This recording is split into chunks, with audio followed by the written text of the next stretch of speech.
Action, Reso-matic. Welcome back to another episode of Ripfield Podcast. It's episode 26, and mate, we are live, nearly live. We're going to do live, but we're figuring it out. This is in the new studio. This is going to be where we obviously do our episodes, and then when we get the guests and the big dogs, we are going into where the magic happens. Yeah, the guest room. So we've got two rooms. Yep, so bear with us. We're figuring it out as we go.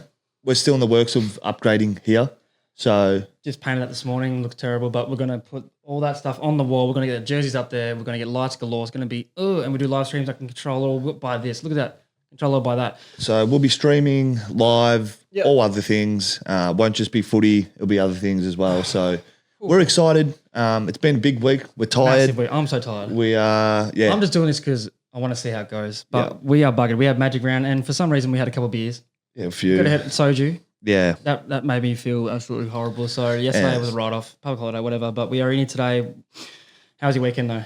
Mate, it was good because you know why? Why, mate? The Lions are still the kings of Queensland. It's starting to get silly. Like I don't see who can they lose against? The Lions? Yeah. Yeah, I don't know. I mean, Collingwood obviously, but you're going to have to lose a game here and there. So their worst won't get over the line. I still don't think they're playing their best footy, which is scary. Yeah, I know. So there's a few players that played pretty good in the weekend that have been very, very, very, very quiet. So it's but anyway, we'll get into that. So my weekend was great. Had a great box at Magic Round. Shout out to the guys at KO Fox. That was unreal, that box. The feed they put on for us, Moreton Bay bugs, seafood, steaks. That was actually over the top. It was over the top. It was great. Great people in there. So on that, because we've been to both. We've been to Gather Round. We've been to Magic Round. What's your verdict on what's best? And take your AFL hat off. Yeah, I've already spoke about the points during the week too at the game when I was there. Like I had my head right on. So what are you thinking then? So what I'm thinking Pros is and cons. What Magic Round is better is because at the one stadium, Suncorp. So fans don't have to leave. Can stay there. They know where they're going and stay there. Don't have to drive an hour out to Barossa, watch that game, come back. So it is all at Suncorp. It's set up. It's great. Atmosphere is awesome. Yeah. I guess for the venue staff, they know they can just lock in there, give the fans what they want right there. All their effort goes there. 100% agree with that. And with obviously the Caxton Street down the road, all that, it pops off. So the vibe... Fights within the first hour. The vibe is great for that, right? So it probably has that over the AFL.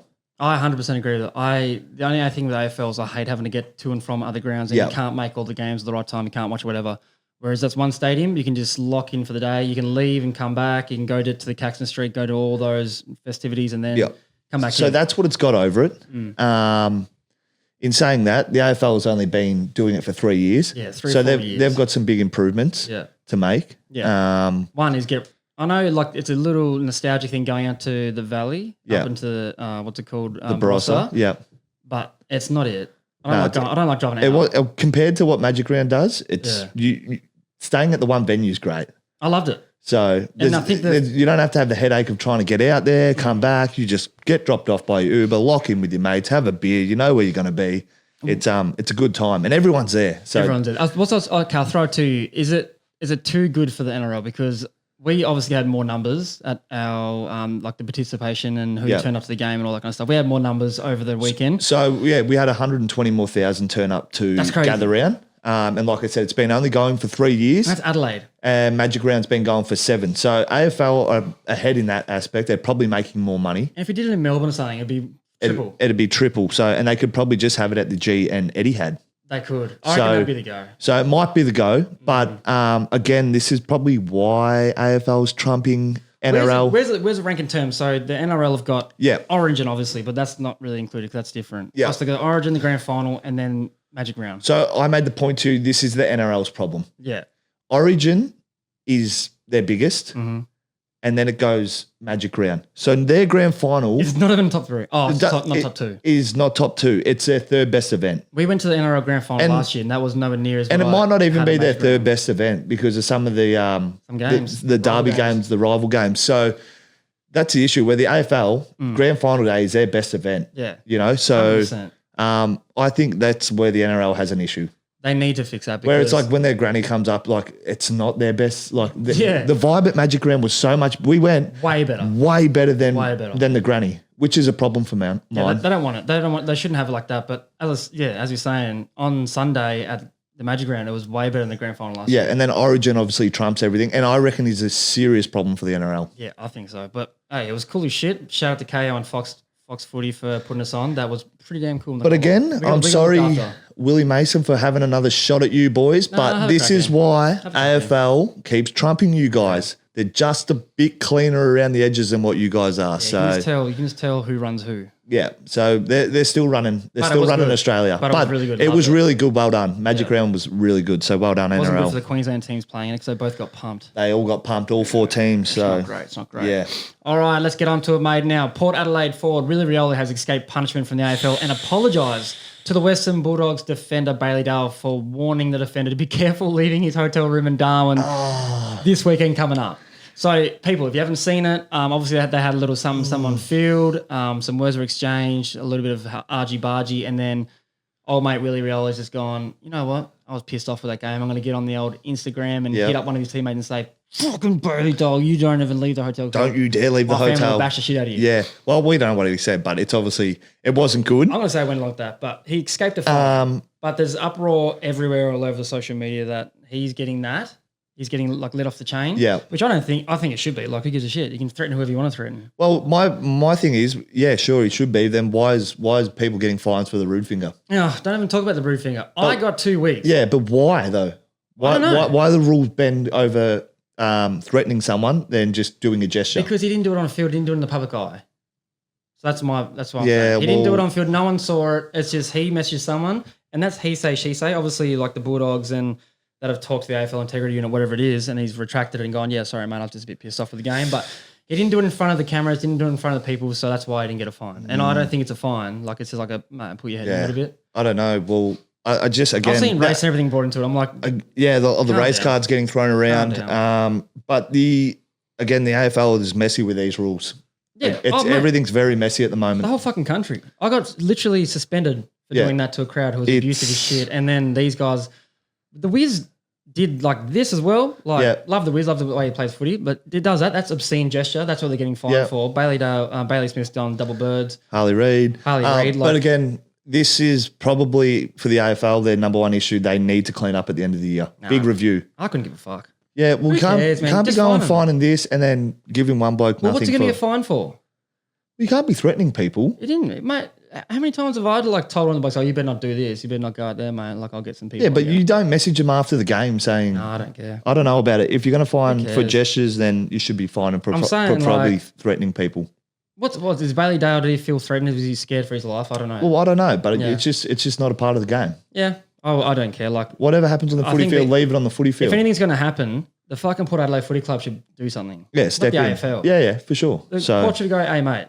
It's all pretty messy at the moment for mine, but I'm sure they'll clean it up. Man, they don't know what they're doing. They'll clean it up. Fined, brother. I don't know if it's a record or not. It has to be up there. 21 players fined. $41,250 worth of dollars was sent down from the AFL on the weekend. Mate, it is crazy. Like, I'm looking at this photo right here. You see all these names. I'm going to put up on the screen when I'm editing. All these names, and some of these things, like obviously early plea, so they take it. Yeah, they take cut it in half. But I just want to give people a little bit of context of how these work. Everyone's like, oh, they're paying for the AFL's Christmas parties and stuff. I still think they do. Yeah, we don't really know where it goes, do we? This is a little bit of... we think we know. So this is how apparently it happens. The process begins with the league finding the club of the charged player. The club handles the initial bill, informs its payroll of the offence, and the total monetary amount of the fine is deducted from the base payment of the player's monthly wage. So at the end of the month, we get paid. Last day of every month or the first day of every month, you get paid. So you'd be missing a few grand. Looks a bit thinner. Over the last few years, every cent of money inherited by the AFL following these financial sanctions has gone towards funding the league's concussion research projects. Last year alone, players paid $212,000 worth of fines across the season. So that's a shitload of money. And some of the AFL, I don't know about that if it's going to concussion. And if it is, then that's plausible. But that's crazy.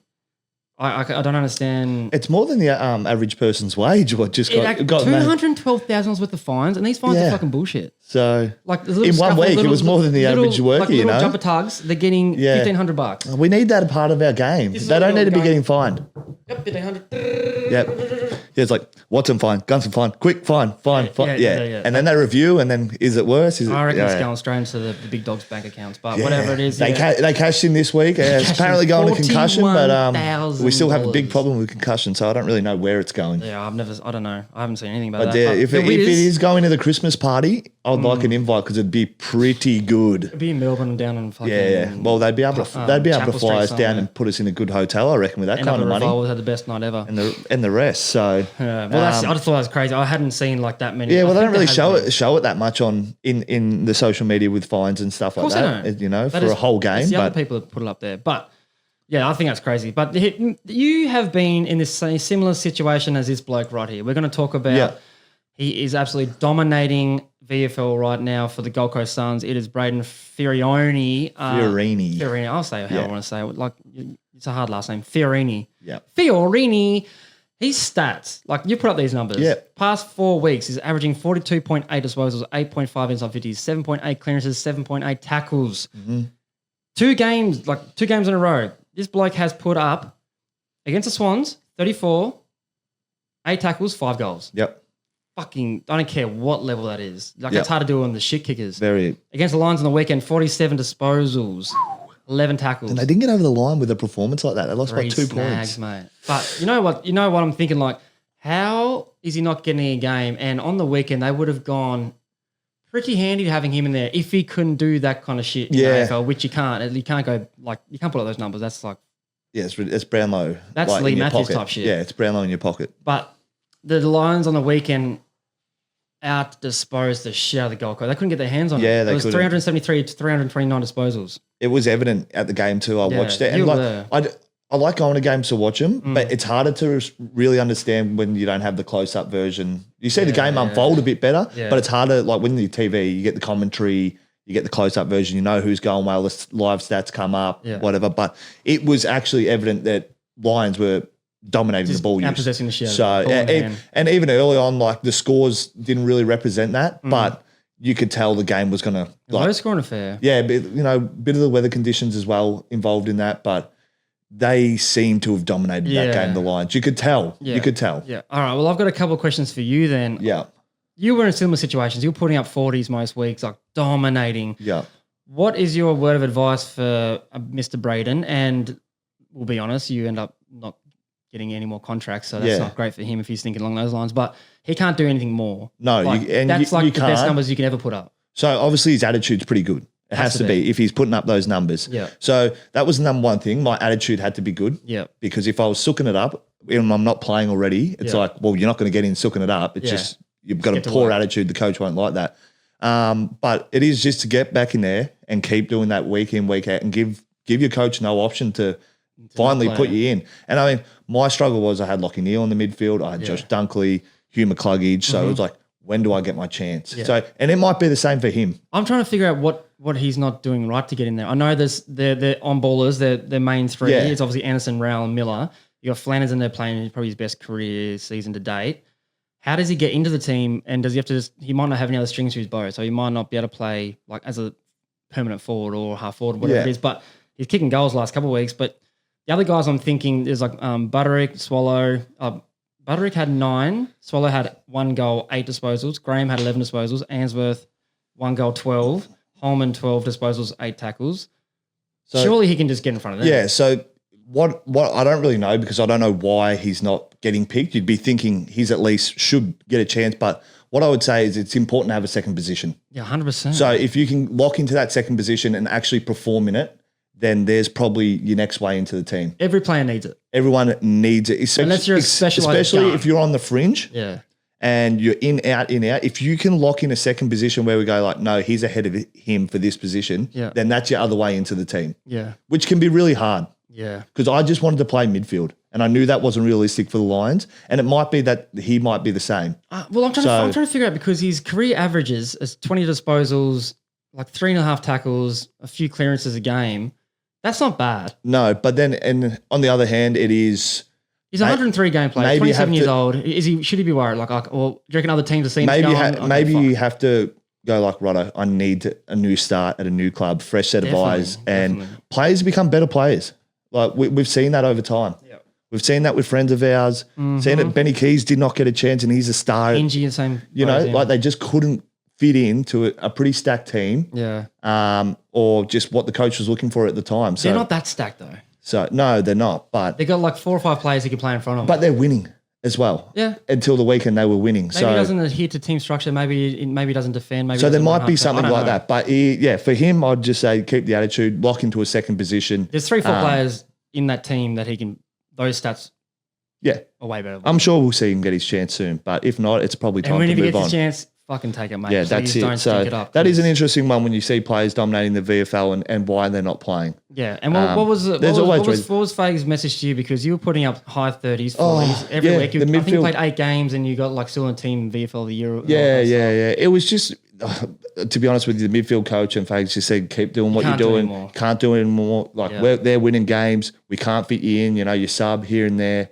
It's just when you get your chance, take it. Hopefully, you don't hope for it, but like if there is an injury, you're the guy coming in and you get to keep your spot for the rest of the year. Just stay healthy, stay fit, try to do the right thing by the team. So maybe get on your knees. I don't know how you're gonna do it, but there's a lot that goes into it. Yeah, there is a lot. It's not just like he played good, put him in.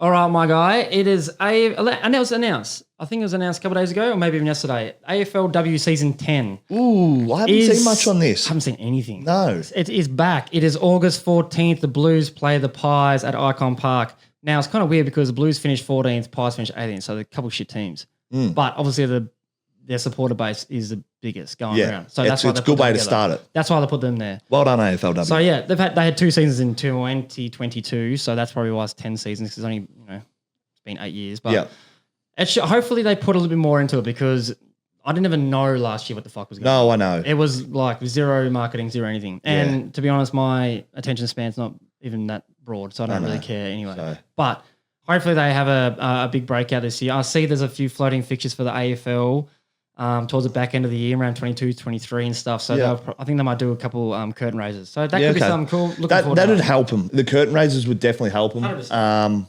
It may even bring more fans into the AFL game. So no, it wouldn't. It wouldn't? No. It'd be the AFL fans going a bit earlier because, watch them. You know, what happens if they just stay at the ground and they weren't? Yeah, but they're not going to bring any new fans. No, I'm saying the attendance might be higher for more people because they're like, we can go this week. Yeah. And it might be. I don't know. That could be a thing. And it might only be a couple of thousand higher. But I don't know about that. They don't think they get a couple of thousand to some of their games. But it's really good if they do a curtain raiser. Yeah. Like, let's be honest, it'd be good for them. Help them out. They're a part of it. Get their face in front of the big screen. They're a part of it. All right, and another news with the AFL, mate. It is AFL 26 video game drops May 8th. I've seen that. Is that today? It is today, I think. And I've also seen... No, it's Tuesday. It's Tuesdays. Okay. I've also seen that players are not happy about their ratings. It's funny to see. It is very funny. These ratings are pretty whack. You know, like the quickest players, they're leaving people out, leading tacklers of the competition are not even in the top 10. Max Holmes was flat that he wasn't on the quickest list, but he wins the sprint. Yeah, so the speed is like Sam Swiskowski, Tyson Stengel, Brett Daniels, Bailey Banfield, Ben Ainsworth, Lockie Schultz, Zach Guthrie, Zach Williams, Callum Archie. Yeah, it's weird. He's not even He's not even the quickest at the Lions. I'm faster than him. Dylan Moore. So that's the top 10. And Maxi Holmes goes, excuse me, question mark. So What do you think? It's funny to see. Well, the game needs improvement because it's hard. It's hard to play. It's hard to play, and it's a shoot game. In their defense, they have their budget of fucking $2 really. Yeah, mate. So against this is a real stat. FIFA, their menu, they have more budget for their menu than the AFL for the whole game. So that's a bit of insight. Yeah, because I went down last year and had to talk to them. It was crazy. But the top 7 highest rated players. Paddy Cripps, 94, and that's because he won. This is probably the best, accurate. Nick Dacos, 93, Marcus Bontempelli, 93, Lockie Neal, 92, Zach Butters, 92, Jeremy Cameron, 92, Isaac Heaney, 92. So I feel like that's pretty good. Yeah. And then it goes down and down and down. But there wasn't anyone surprising in there. Like even Shees was at 90. Yeah. So don't know, stop waxing him, mate. But I don't know, on that game, maybe you can just build your own player and give him max speed, max game ability. So I did it. So don't worry, players. If you feel like you've been left out of the top 10, just turn the speed bar up. They're not going to play anyway. You know, you're not going to play the game anyway. It would be pretty. We might play it for a. I'll play it on stream, man. We'll do something on stream. Maybe me versus Robbo, and I did it during COVID. we'll match it. We'll get our own characters and match up. Yeah, big fat man. You have to go off your body weight right now. Yeah, go 108. Yeah. All right, my guy. Let's talk about Fremantle. Now they suck. I don't want to talk about them. No, let's do it. Because short and sharp. Yeah. They suck ass. What the hell is going on over there? And do you think I've seen coaches get sacked for less? Yeah. They can't come into the season, and we jumped on for no reason. It hurts them. We jumped on them, and they're just bad. So bad that Collingwood are resting players. Yeah. So it's probably not what they're going to say. They're probably going to say, no, they need to be managed. We're going over to WA to play at Optus. It's not because we're playing Freo, who just lost to St Kilda. But let's be honest, it's because you're playing Fremantle Footy Club. So where they're at is they're good. It's very good. They can beat the top teams. Is it good, very good? They beat it Inform Adelaide. They can beat these top teams with the list they have. Their bad is just terrible, where they can lose to anyone in the competition. There is no in between for this footy club. I can't wrap my head around the discrepancy in the drop off. The drop off, so there's no in between where they should beat a team even if they're just off. You see the Lions, they can beat good teams when they're just off. They can come back and win games. Fremantle don't have that ability. Yeah. They're either good or bad. There is no consistency in between. It's hard. And that's how I want to sum them up. They're ruining my tips. And that's how we don't know how to tip them. They're doing my head in. But I know everyone. They've got stars on their list. We know that. And Hayden Young's, he's out this week with a hammy. I think he's done for nearly the season, is he not? Well, I don't know. He signed a bloody 7-year deal, so he probably fucking good. They're in trouble. So much that the comp may be losing a bit of respect for them. What do you mean? I lost respect for them after they got pumped by Geelong. I don't know what you're talking about. Yeah, well, and look. I didn't even like them going into the year. They got bullied on the weekend to a St Kilda team who got pumped the week before by the Lions. It just doesn't make any sense. It's pretty much just going off if they beat them, we beat these guys. Yeah, they've got no consistency. I don't know how to talk about them. So they're ruining my footy tips. Yep. They have to find an in-between. Or it's going to be a long, miserable season for Fremantle. How is our preseason top 8 prediction looking right now? So at the start of the year, I had Lions, Blues, Swans, Hawks, Freo, Magpies, GWS and Cats. 5 out of 8. You had the same, but you didn't have the Blues and you had the Doggies in. So you're a 6 out of 8. Yep. That's pretty good. Yep. So everyone's leading into the hype. Obviously, Swans aren't in there and the Blues aren't in there for me. Yep. And pretty much same as you. So we're around the mark. And Fremantle, obviously. I think the Port call was pretty good by us to leave them out. Really good, and they finished second last year. Yeah. That was a really good one. So again, they're showing. Freo stink. They sucked. Swans is a hard one for me to wrap my head around. Well, Blues I thought were going to be on the teetering. I think they still will be. Maybe. I don't know. They got national weekend by Adelaide. But they're a good team. When? This year. They're around the mark. Not. They're around the mark. They're nowhere near the mark. Reese, they are currently sitting 13th with 3 wins. Yeah, but they played some good teams. I don't care. I really don't care. So, just win against those teams. Yep. But yeah, so obviously the ones that had come up is the Gold Coast Suns, Hawthorn stayed in there, the Crows, they're up there doing their thing, and the rest is history because we knew Collingwood was going to be good. They're obviously showing that loss on the weekend. It is what it is. Cripps couldn't get it done. To a good team, yep. But it was a very good game. But let's talk about the games then. Let's talk about the first one that started off the week, which was 2 shit teams going at it. Yeah. And it was pretty damn close. There's Essendon, they won by 3 points, 9 goals 11, 65 to 9 goals 8, 62. Essendon had no right to win the game. Yeah. Because they had injuries galore and they have been getting injuries throughout the season to very important players. Yeah.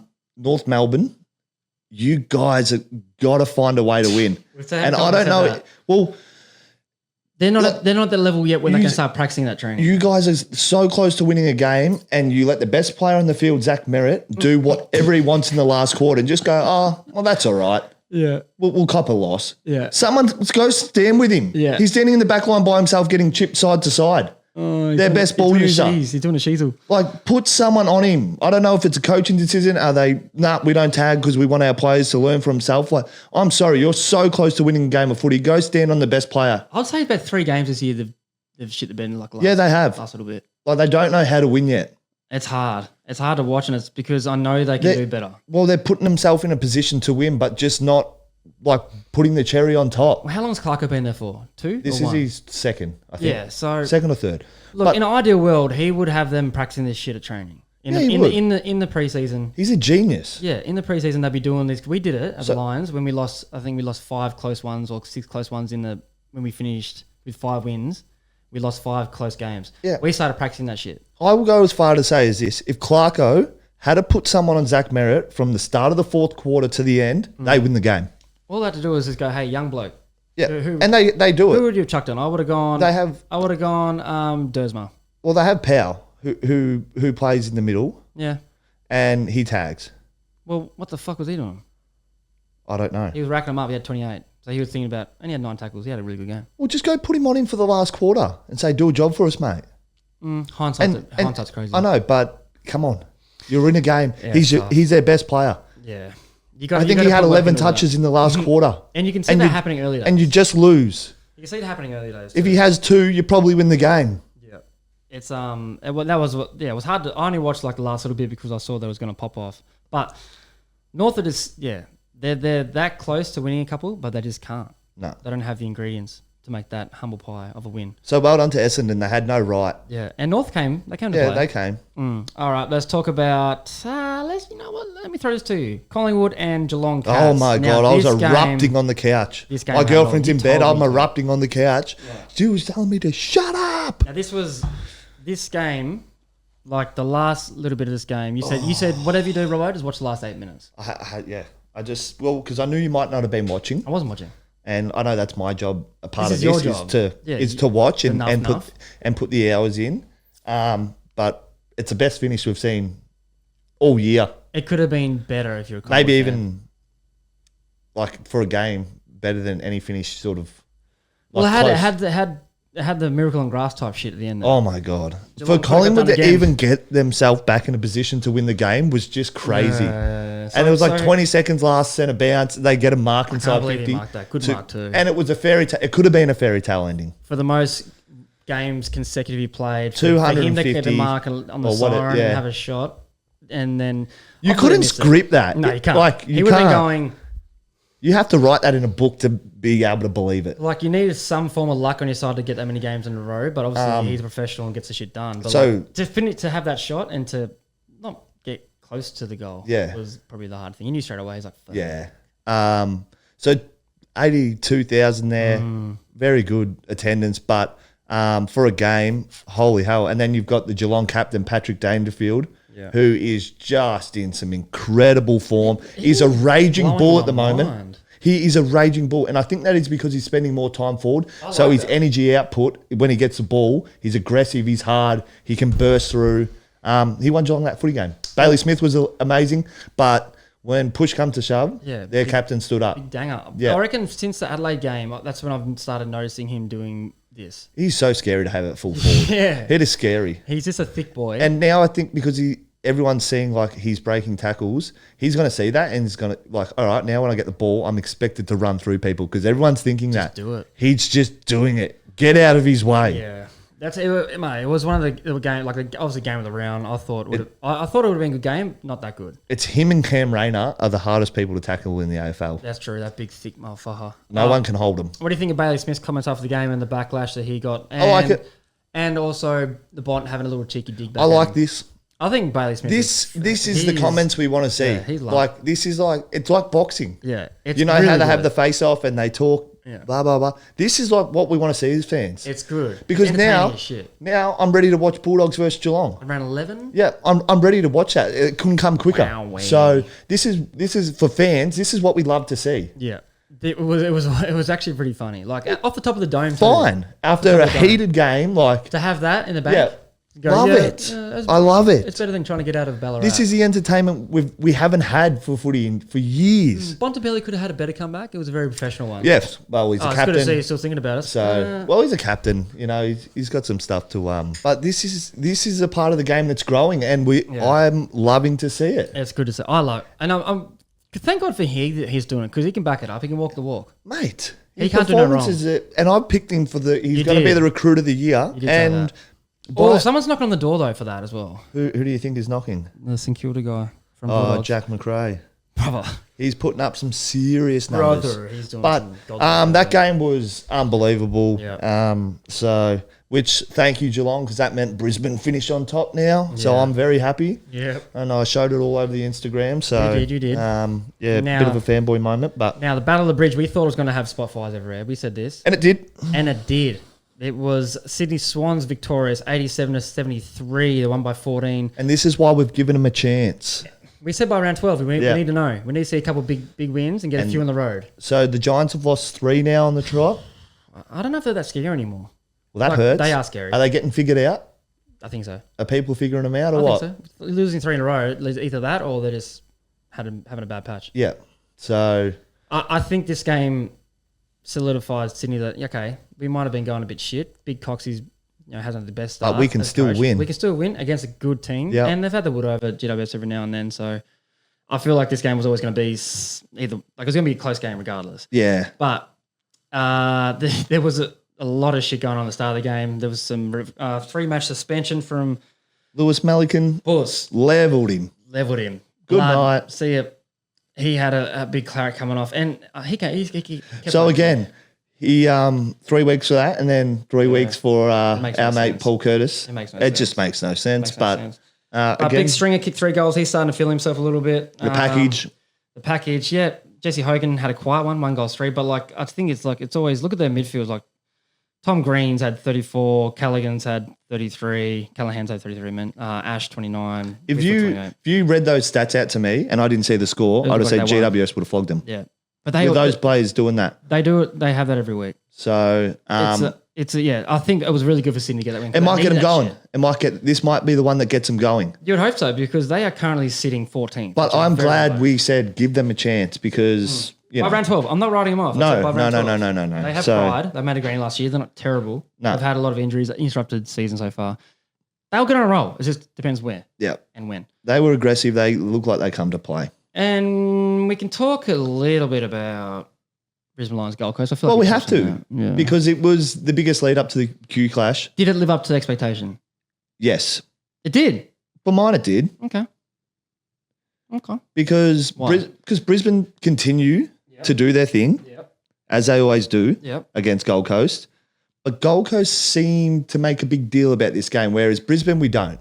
I agree with that. And I don't know if they do it too much. Too much talk. Too much talk for them. They've got to build up they've got to build it up. Because they talk about circling this one on the calendar and stuff. I can guarantee Brisbane, they roll in just as another week against Gold Coast. Yeah, all they say is like, boys, they're getting themselves up for this one. Just be ready. That is true. I do remember that from when I was playing that. They would always get ahead of themselves. But Nick Robbo tried to start something and he got shut down by the coach. But other than that, I feel like they come out and try and be the aggressors. And it's like, how long will it last? So we find out how good they were. They weren't, mate. It was only 17 points. Yeah, they made the score look a little bit respectable. It was terrible. Lower scoring is raining up here. It wasn't raining that bad. A little bit. They got touched up in clearance. Yeah, absolutely smashed. Yeah, badly. Disposals was through the roof for the Brisbane Lions. Tackles and forward 50s, like that says a lot. 17-7.